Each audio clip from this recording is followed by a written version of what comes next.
Hello friends, welcome to my channel study vlogs with Shivendra. आज है 10 मार्च 2022। आज हम लोग बात करेंगे 10 मार्च 2022 के मोस्ट इम्पॉर्टेंट क्वेश्चंस के बारे में। पूरी वीडियो ध्यान से देखिएगा। यदि वीडियो आपको पसंद आए तो प्लीज़ वीडियो को लाइक, शेयर एंड सब्सक्राइब कर दीजिएगा और उसके साथ साथ बेल आइकन को भी प्रेस कर दीजिएगा, जिससे कि आने वाले वीडियो के नोटिफिकेशन आपको मिलते रहें। चलिए शुरू करते हैं आज के क्वेश्चन को। उससे पहले कल के क्वेश्चन को देख लेते हैं। कल का क्वेश्चन था हमारा कि असम राज्य में आस्था किस वर्ष लागू किया गया था। तो इसका सही ऑप्शन है 1990 में आस्था लागू किया गया था। ठीक। नेक्स्ट क्वेश्चन हमने दिया था कि भारत ने पहली बार किस देश से ब्रह्मोस निर्यात करने के लिए समझौता किया है। तो यह फिलीपींस के साथ उसने समझौता किया है। किसने? भारत ने। ठीक है, चलिए अब आज के क्वेश्चंस को देख लेते हैं। हमारा पहला पॉइंट है कि FATF की ग्रे लिस्ट में पुनः किसे शामिल किया गया है। तो पाकिस्तान को शामिल किया गया है पुनः। ओके, देखिए लिखा हुआ है पुनः, ये ध्यान रखिएगा। ये शब्द पुनः, यहाँ पर पुनः का तात्पर्य है कि पाकिस्तान पहले से रहा होगा, इसलिए उसे पुनः शामिल किया गया है। ये एक कॉमन सेंस है पकड़ने के लिए आपको। ठीक है, तो FATF ने पाकिस्तान और UAE को पहले से ही ग्रे लिस्ट में शामिल किया हुआ है। यहाँ देखिए लिखा भी हुआ है। तो पाकिस्तान तो पहले था ही, मगर इस समय लेटेस्ट में पाकिस्तान को पुनः FATF की ग्रे लिस्ट में शामिल कर लिया गया है। ठीक, और उसके साथ साथ UAE भी शामिल है। अब FATF का फुल फॉर्म क्या है? फाइनेंशियल एक्शन टास्क फोर्स इसका फुल फॉर्म है। FATF की ब्लैक लिस्ट में 2 देश शामिल हैं। कौन है? ईरान और उत्तर कोरिया को शामिल किया गया है। ठीक है, चलिए नेक्स्ट क्वेश्चन देखते हैं। नेक्स्ट पॉइंट हमारा क्या है?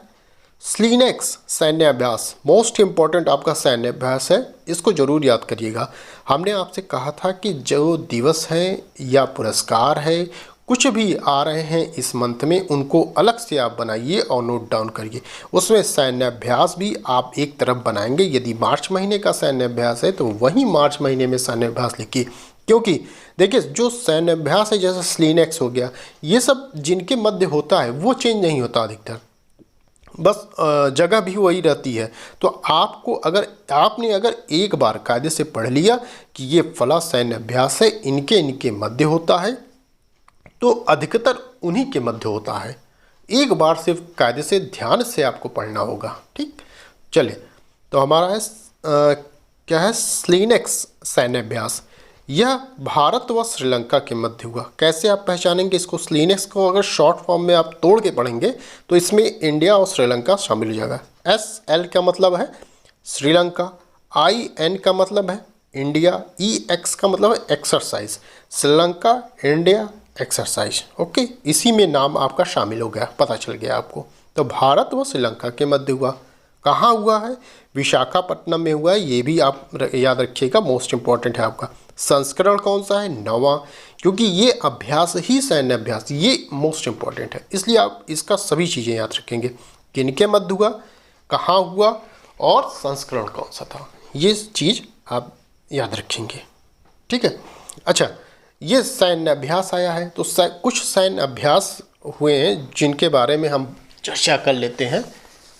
जैसे चीरू 2Q22, यह रूस, चाइना व ईरान के मध्य हुआ था। ये सब जो सैन्य अभ्यास है हम फरवरी माह में हमने बता रखा है इसको, मगर फिर से एक बार रिवीजन कर लेते हैं। पश्चिमी लहर XPL भारतीय नौसेना द्वारा किया गया अभ्यास। पासेक्स 2022 भारतीय नौसेना व रूस के मध्य किया गया अभ्यास है। सी ड्रैगन 2022 यह USA, Australia, Canada, Bharat, Japan व दक्षिण कोरिया के मध्य किया गया अभ्यास है। इसके बाद नेक्स्ट है ईस्टर्न ब्रिज 6, यह भारत व ओमान के मध्य किया गया अभ्यास है। कोबरा वॉरियर 22 बहुराष्ट्रीय वायुसैन्य अभ्यास है। यह मिलन 2022 यह भारतीय नौसेना द्वारा किया गया अभ्यास। एक्स धर्म गार्जियन मोस्ट इंपॉर्टेंट आपका भारत व जापान के मध्य। देखिए एक्स धर्म गार्जियन जो अधिकतर वो भारत और जापान के मध्य ही होता है। ठीक है, और हाल ही में हमने पढ़ा हुआ था कि भारतीय वायुसेना ने एक्स कोबरा वॉरियर्स बहुराष्ट्रीय सैन्य अभ्यास से नाम वापस ले लिया है। तो आपसे पूछा जा सकता है कि किस वायुसेना ने एक्स कोबरा वॉरियर्स बहुराष्ट्रीय सैन्य अभ्यास से नाम वापस ले लिया? तो आप बताएंगे भारतीय वायुसेना ने अपना नाम वापस ले लिया है। कारण क्या है कि वर्तमान यूक्रेन का जो तनाव चल रहा है, रूस जो चल रहा है तनाव इन दोनों देशों के मध्य, इसलिए इसका नाम भी वापस लिया गया है। भारत पहली बार इस अभ्यास में भाग लेने जा रहा था, ये भी आपको पता होना चाहिए। ठीक, तो ये चीज़ें इससे संबंधित सैन्य अभ्यास से। अब आगे चलते हैं हम लोग। अच्छा, एक चीज़ देखिए, इसमें पहले वाले में हमने एक चीज़ नहीं बताई आपको कि पाकिस्तान आया था FATF वाले में, जिसमें कहा गया कि FATF की ग्रे लिस्ट में पुनः शामिल किया गया किसे? पाकिस्तान को। तो पाकिस्तान के संबंध में थोड़ा सा जान लेते हैं कि वहाँ के प्रधानमंत्री कौन है? इमरान खान है। राजधानी क्या है? इस्लामाबाद है। मुद्रा कौन सी है? पाकिस्तानी रुपया है। राजभाषा क्या है पाकिस्तान की? तो उर्दू और अंग्रेजी, दो राजभाषाएं हैं पाकिस्तान की। सबसे बड़ा नगर पाकिस्तान का पूछा जाए आपसे तो कराची है। ठीक, इतनी चीज़ें आप याद रखिएगा।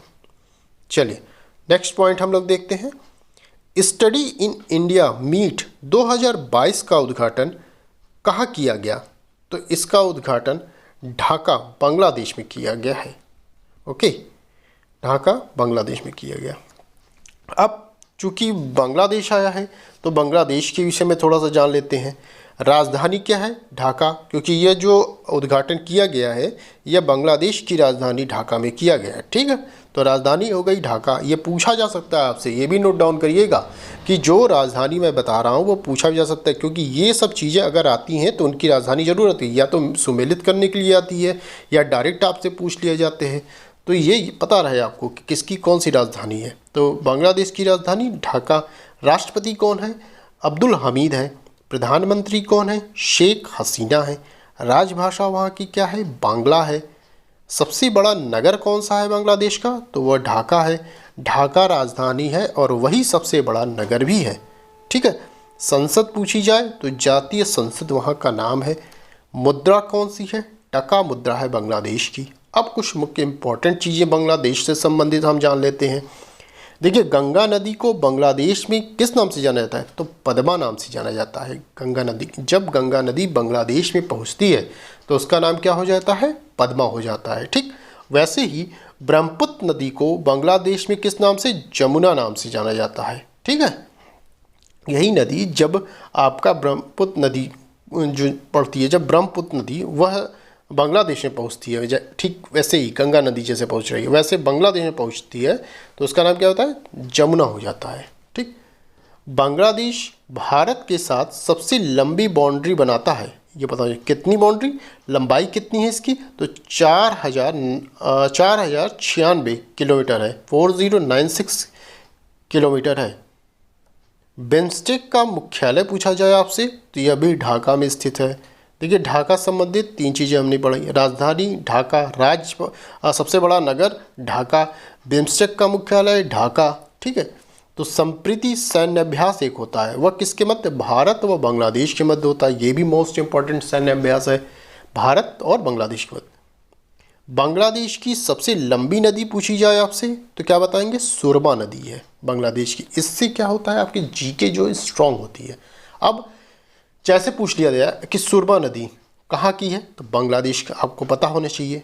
हाँ, इससे पता भी हो जाएगा आपको बांग्लादेश की नदी है वो। अब पूछा जाएगा बांग्लादेश की सबसे लंबी नदी कौन सी है? तो सुरमा नदी है बांग्लादेश की सबसे लंबी नदी। चलिए, इतनी चीज़ें तो बांग्लादेश के विषय में हो गई। अब नेक्स्ट पॉइंट चलते हैं। पेटीएम ने डिजिटल टिकटिंग सेवाएं प्रदान करने के लिए IRCTC के साथ साझेदारी किया। डिजिटल टिकटिंग सेवाएं प्रदान करने के लिए IRCTC के साथ किसने साझेदारी किया? तो आप बताएंगे पेटीएम ने साझेदारी किया। ठीक है, IRCTC का फुल फॉर्म क्या आता है इसको जान लेते हैं। Railway catering and tourism corporation, ये फुल फॉर्म है IRCTC का। फुल फॉर्म के लिए भी हमने कहा था कि एक अलग जगह आप बनाएंगे, पेज बनाएंगे, उसमें सिर्फ पूरे फुल फॉर्म लिखेंगे। ऐसा कर लीजिए जैसे फरवरी माह का लिख लिया आपने, मार्च आपका चल रहा है तो मार्च बनाकर उसका फुल फॉर्म एक तरफ लिखते जाइए। जो जो आते हैं DRDO, IRCT, NCERT, जो जो ऐसे फुल फॉर्म आते हैं आप उनको लिखते जाइए। ठीक है, चले नेक्स्ट देखते हैं, माइक्रोसॉफ्ट ने भारत का सबसे बड़ा डाटा सेंटर क्षेत्र स्थापित करने की घोषणा की है। कहाँ की है? हैदराबाद में। ठीक है, हैदराबाद तेलंगाना में। यहीं पर माइक्रोसॉफ्ट ने भारत का सबसे बड़ा डाटा सेंटर क्षेत्र स्थापित करने की घोषणा की। अब माइक्रोसॉफ्ट आया तो इसके विषय में जान लेते हैं। माइक्रोसॉफ्ट की स्थापना किसने की थी? बिल गेट्स द्वारा की गई। सीईओ कौन है? सत्या नडेला है। मुख्यालय कहाँ है माइक्रोसॉफ्ट का? तो वाशिंगटन अमेरिका में है। ठीक है, अब चूँकि ये तेलंगाना आया है तो तेलंगाना के विषय में थोड़ा सा जान लेते हैं। तेलंगाना आपको पता होगा कि आंध्र प्रदेश से यह अलग हुआ। कब? 2014 में अलग हुआ है। राजधानी क्या है तेलंगाना की? हैदराबाद। यही इसीलिए हैदराबाद दिया है कि माइक्रोसॉफ्ट ने भारत का सबसे बड़ा डाटा सेंटर क्षेत्र स्थापित करने की घोषणा की। कहाँ? तेलंगाना की हैदराबाद। तेलंगाना की राजधानी हैदराबाद में। अब हैदराबाद है तो हैदराबाद से संबंधित कुछ चीज़ें हैं, उसको हम देख लेते हैं। हमने आपसे बताया था कि हैदराबाद में अभी सबसे बड़ा बैट लॉन्च किया गया था। ठीक है, सबसे बड़ा, विश्व का सबसे बड़ा बैट लॉन्च किया गया था हैदराबाद में। अभी हाल ही में स्टैच्यू ऑफ इक्वलिटी का उद्घाटन किया गया था हैदराबाद में। भारत का पहला डॉग पार्क लगाया गया था हैदराबाद में। तो इतनी चीज़ें इंपॉर्टेंट हैं हैदराबाद से संबंधित, इसको आप नोट डाउन कर लीजिएगा। मुख्यमंत्री कौन है तेलंगाना के चंद्रशेखर राव हैं। झीलें कौन सी इंपॉर्टेंट है वहाँ? हुसैन सागर, निजाम सागर, भद्रकाली झील वहाँ की इंपॉर्टेंट है। चर्चित स्थल की बात की जाए तो चार मीनार है, गोलकुंडा का किला है, बिरला मंदिर है। यहाँ के इंपॉर्टेंट चर्चित स्थल हैं तेलंगाना के। ठीक है, चलिए नेक्स्ट पॉइंट अब देखते हैं हम लोग। नेक्स्ट पॉइंट है हमारा कि भारत के डिजिटल इकोसिस्टम को बढ़ावा देने के लिए एयरटेल ने किस बैंक के साथ समझौता किया है? तो एयरटेल ने एक्सिस बैंक के साथ समझौता किया है। ठीक है, बैंक का नाम याद रखिएगा, एक्सिस बैंक। चलिए नेक्स्ट पॉइंट देखते हैं। डोनेट ए पेंशन पहल किसने शुरू किया या किस मंत्रालय द्वारा शुरू किया गया है? तो आप बताएंगे श्रम एवं रोजगार मंत्रालय द्वारा डोनेट ए पेंशन पहल शुरू किया गया है। ठीक है, यहाँ पेंशन को डोनेट कर दिया जाता है। तो भाई हम आम जनता तो नहीं कर पाएगी भाई, ये बड़े लोगों की बात है, वो पेंशन चाहे तो अपनी डोनेट कर दें। ठीक है, तो ऐसी पहल शुरू की गई है फिलहाल। हाँ, तो किसने किया? श्रम एवं रोजगार मंत्रालय द्वारा किया गया। अच्छा, केंद्रीय श्रम एवं रोजगार मंत्री कौन है ये भी जानते रहिए आप। तो भूपेंद्र यादव हैं केंद्रीय श्रम एवं रोजगार मंत्री। नेक्स्ट पॉइंट देखते हैं हम लोग। इंडिया ग्लोबल फोरम का वार्षिक शिखर सम्मेलन कहाँ आयोजित किया गया? यह आयोजित किया गया कर्नाटक में आयोजित किया गया है। ठीक है, कर्नाटक में कहाँ पर? बेंगलुरु में। इंडिया ग्लोबल फोरम का वार्षिक शिखर सम्मेलन। ठीक, अब कर्नाटक आया है तो कर्नाटक के विषय में थोड़ा सा जान लेते हैं। देखिए, कर्नाटक में हाल ही में अभी मामला एक उठा था, ज्वलंत मुद्दा एक उठा था हिजाब को लेकर। ठीक है, तो कहाँ उठा था? कर्नाटक में। तो हिजाब विवाद को लेकर फेमस था कर्नाटक, इसलिए कर्नाटक के अच्छा ये जो हिजाब विवाद था यह कर्नाटक के किस ज़िले में हुआ था विवाद उठा? तो उडुपी जिला था। ये मोस्ट इम्पॉर्टेंट है आपके लिए जिला, ये पूछा जा सकता है कि हिजाब विवाद हाल ही में जो उठा वो कहाँ उठा है, कर्नाटक के किस ज़िले में? तो आप बताएंगे उडुपी जिले में उठा था यह मैटर।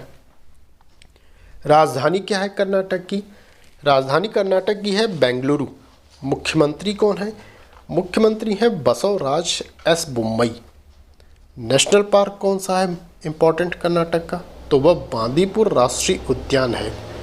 नेशनल पार्क यहाँ का इम्पोर्टेंट है। ठीक है, ये इतनी चीज़ें आपके कर्नाटक से संबंधित थी। चलिए नेक्स्ट पॉइंट देखते हैं हम लोग। नेक्स्ट पॉइंट हमारा कि इंडिया ग्लोबल फोरम का वर्ष ये हो गया। अब नेक्स्ट है, वर्ष 2022 में हाइब्रिड फोरम संयुक्त राष्ट्र पर्यावरण सभा आयोजित की गई। कहाँ की गई? केन्या के नैरोबी में आयोजित की गई है। कहाँ? केन्या के नैरोबी में। ठीक है, अब देखिए एक चीज़ नोट करने वाली बात है इसमें कि यूएनईपी ने महाराष्ट्र सरकार के साथ मिलकर माझी वसुंधरा अभियान शुरू किया था। अच्छा, ये जो है संयुक्त राष्ट्र पर्यावरण सभा, इसी को कहा जाता है यूएनईपी। ठीक, तो इससे संबंधित मैटर है, तो इसको भी आप जानते रहिए कि यूएनईपी ने महाराष्ट्र सरकार के साथ मिलकर माझी वसुंधरा अभियान शुरू किया था। ठीक, चलिए नेक्स्ट लास्ट देखते हैं हम लोग। भारत की 23वीं महिला ग्रैंड मास्टर कौन बनी है? तो यह बनी है प्रियंका नुटक्की। प्रियंका नुटक्की, ठीक है, यह 23वीं महिला ग्रैंड मास्टर बनी है। अब भारत की पहली महिला ग्रैंड मास्टर आपसे पूछा जाए तो आप क्या बताएंगे? सुब्रमण्यम विजय लक्ष्मी बनी है। ओके, और भारत के पहले ग्रैंड मास्टर कौन बने थे? तो वह विश्वनाथन आनंद बने थे। ठीक, इनकी एक बुक है इम्पोर्टेंट, माइंड मास्टर इनकी बुक है, इनकी लिखी गई पुस्तक है। तो आपसे पूछा जाएगा कि माइंड मास्टर किसकी बुक है? तो आप बताएंगे विश्वनाथन आनंद की बुक है। अच्छा, भारत के सबसे युवा ग्रैंड मास्टर कौन है? तो डी गुकेश हैं। तो आपने पहला कौन सा देखा आपने? भारत की पहली महिला ग्रैंड मास्टर सुब्रमण्यम विजय लक्ष्मी, भारत के पहले ग्रैंड मास्टर विश्वनाथन आनंद, भारत के सबसे युवा ग्रैंड मास्टर डी मुकेश। तो बस आज के लिए इतना ही।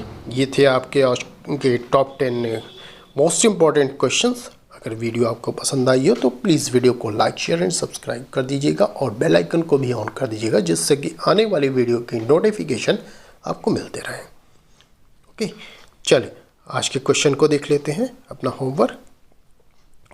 आज आपका पहला क्वेश्चन है कि भारतीय महिला क्रिकेट टीम के मुख्य कोच कौन है?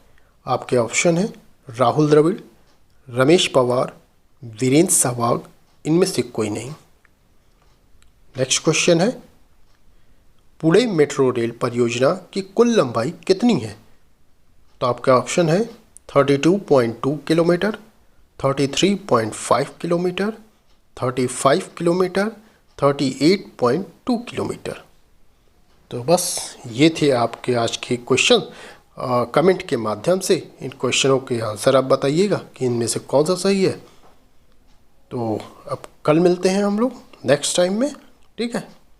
Okay, thank you.